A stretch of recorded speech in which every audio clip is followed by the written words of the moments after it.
बोलती कहानियों में आपका स्वागत है। आज हम सुनेंगे बौंज की कहानियाँ, जिसमें एक घर की लाडली को कैसे बौंज समझा जाने लगा। बौंज। कविता अपने माता पिता की बहुत लाडली थी। 3 बड़े भाइयों की बहन थी। कोई भी चीज मांगने पर उसी वक्त सामने हाजिर हो जाती। पूरे घर में रौब था उसका। पूरे परिवार और नौकरों पर राजकुमारी की तरह हुक्म चलाती थी कविता। स्कूल में भी पूरा रौब था उसका। बड़े घर की लाडली जो थी वह। ऐसे ही उसने कॉलेज में दाखिला लिया। उसके ठाठ बाट, बड़ी गाड़ी में आना जाना, हर दिन नया फैशन देखकर हर कोई उससे दोस्ती करना चाहता था।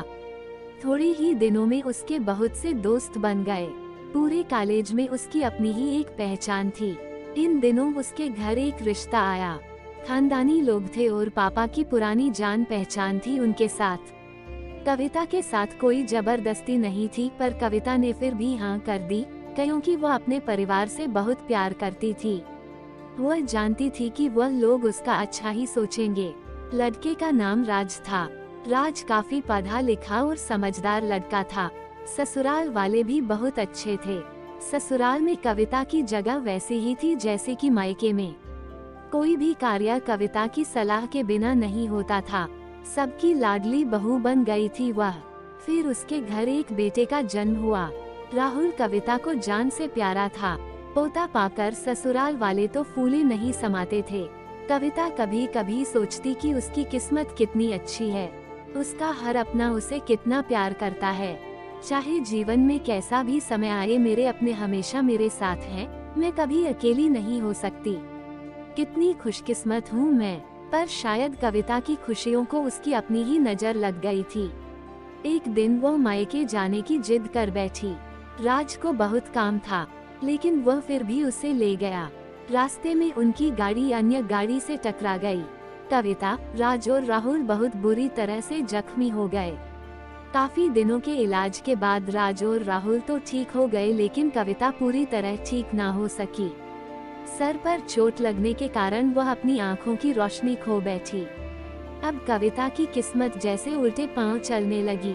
मायके वाले कुछ दिनों तक उसे मिलने आते रहे, फिर कभी कभार फोन ही करके पूछ लेते कि अब कैसी हो। धीरे धीरे ये सिलसिला भी कम हो गया। ससुराल वालों की सहानुभूति भी कम होने लगी। घर में किसी को पास बैठने के लिए कहती तो जवाब मिलता, बहुत काम है, अब तुम भी हाथ नहीं बंटा सकती। राज भी चिड़चिड़ा हो गया था।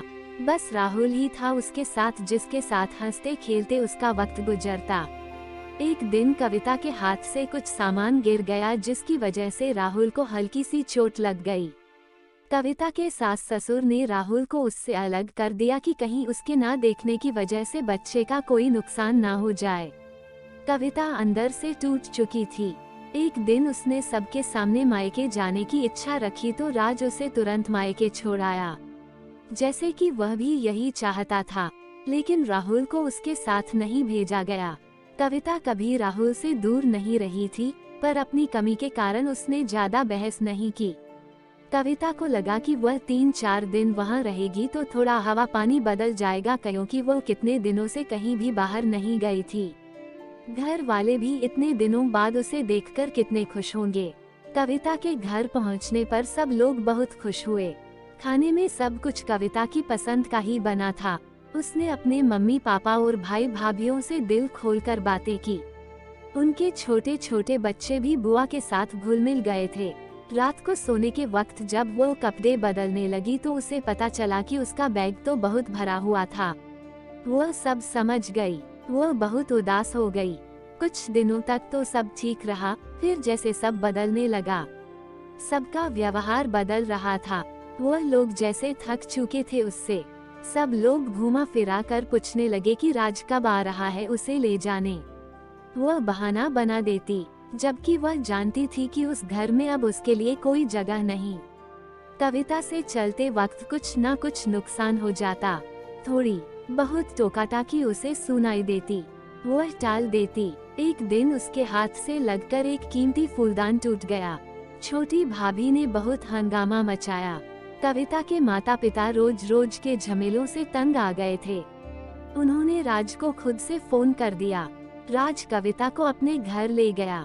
कविता को अपने परिवार वालों से ये उम्मीद ना थी। जिस कविता के कहे बिना घर में एक पत्ता भी नहीं हिलता था, उस घर के लिए वह बोझ बन चुकी थी।